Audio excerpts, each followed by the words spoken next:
आपको special 26 film तो याद होगी। इस फिल्म में अक्षय कुमार और उनके साथियों को फिल्म में नकली ऑफिसर बन के रेड मारते और पैसों को लूटते हुए दिखाया गया है।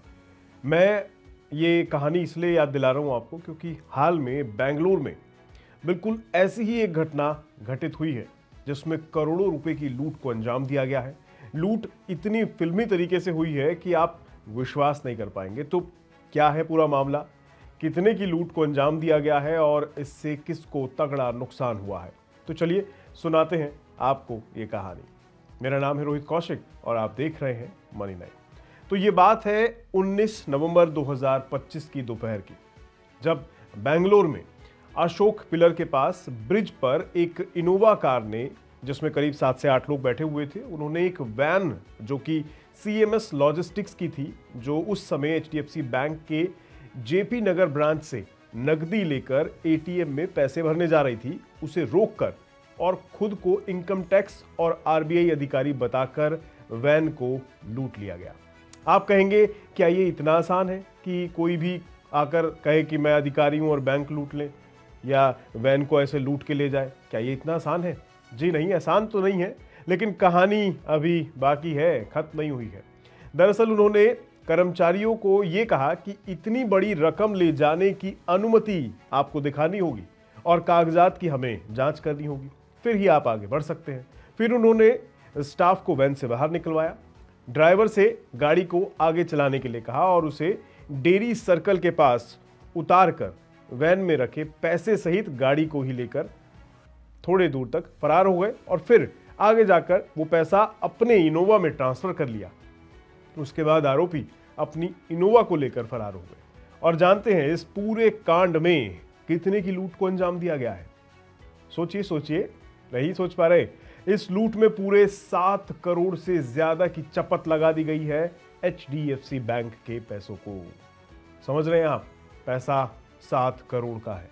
फिलहाल जांच जारी है और जांच में पता चला है कि इनोवा की नंबर प्लेट तक नकली थी और पीछे गवर्नमेंट ऑफ इंडिया लिखा था। पुलिस का कहना है कि एक मारुति जैन कार भी इस वारदात में शामिल हो सकती है, लेकिन फिलहाल ये सिर्फ अंदाजा भर है। हो सकता है कोई और कार भी हो, लेकिन इनोवा का तो क्लियर सामने आ गया है। इस केस को सॉल्व करने के लिए एक विशेष टीम बनाई गई है और जांच तेजी से चल रही है।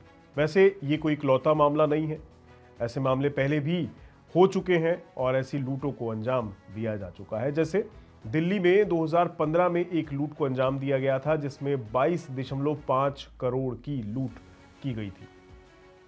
इसमें एक्सिस बैंक की कैश वैन का ड्राइवर खुद ही वैन लेकर फरार हो गया था। जब जो गार्ड था जो वैन में मौजूद होता है वो बाहर गया था, कुछ लेने के लिए उतरा होगा, उस दौरान ये चोरी को अंजाम दिया गया था। बाद में वैन मिली थी लेकिन उसमें पैसा नहीं मिला, वो गायब था। इससे आप कह सकते हैं कि ये भारत की सबसे बड़ी कैश वैन लूट माना जाता है जो ये 22 करोड़ वाली है। इसके अलावा दिल्ली में ही लगभग 5.25 करोड़ की लूट भी हुई थी, यानी 5 करोड़ 25 लाख रुपए यहाँ लूट लिए गए थे। तब 5 हथियारबंद बदमाशों ने बैंक वैन पर हमला किया था और ड्राइवर को गोली मारकर नकदी लेकर भाग गए थे। अब आपके मन में वही सवाल आ रहा होगा कि इस तरह की घटनाओं के बाद ऐसे नुकसान किसके सर आते हैं? मतलब अगर ये चोर नहीं पकड़े गए या इन पैसों की रिकवरी पुलिस नहीं कर पाई तो ये 7 करोड़ की भरपाई कैसे होगी? तो इसका जवाब ये है कि ये पैसा बैंक या कैश हैंडलिंग कंपनी की संपत्ति होती है। तो अगर चोरी या फिर लूट हो जाती है तो बैंक या संबंधित कंपनी को ही ये नुकसान उठाना पड़ता है।